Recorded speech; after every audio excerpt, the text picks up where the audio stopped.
అందరికీ నమస్కారం. ఇప్పుడు ఇక్కడ ఎస్టీపీ ప్లాంట్ కట్టాలని అనుకుంటున్నట్టుగా మీకు కూడా కొంత సమాచారం వచ్చింది. పైగా దాన్ని ప్రారంభోత్సవం చేయాలని కూడా ఆలోచించారు. ఆ రోజు కూడా మీరందరూ వ్యతిరేకించారు. వ్యతిరేకించడం వల్ల ఆగిందని మీరందరూ అనుకుంటున్నారు.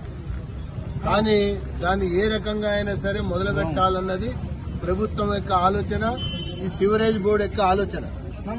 అయితే దీంట్లో ఒకటే ఒక ముఖ్యమైనటువంటి అంశం, వీళ్లు కడతామంటున్నటువంటి సివరేజ్ ప్లాంట్ మన ఉప్పల్ నియోజకవర్గానికి సంబంధించిన ప్రజల కోసమో లేదా కుర్మానగర్ సంబంధించినటువంటి ఇండ్లకెళ్లి వచ్చేటువంటి నీళ్లని శుద్ధి చేయడం కొరకు కడుతున్నటువంటి ప్లాంట్ కాదు.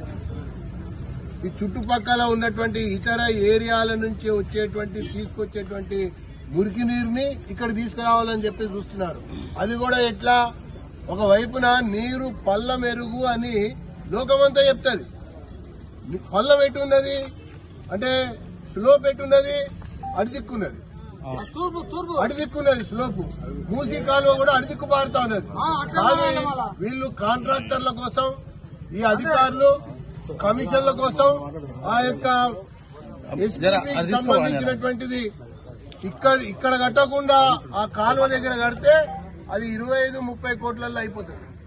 కానీ ఇటువైపు కట్టాలని చెప్పని అన్ని దిక్కులకెళ్లి పైపులు ఇటు తీసుకొచ్చి నీళ్లు ఎత్తిపోసి ఈడికెళ్లి తీసుకుపోవాలని చెప్పని చూస్తా ఉన్నారు.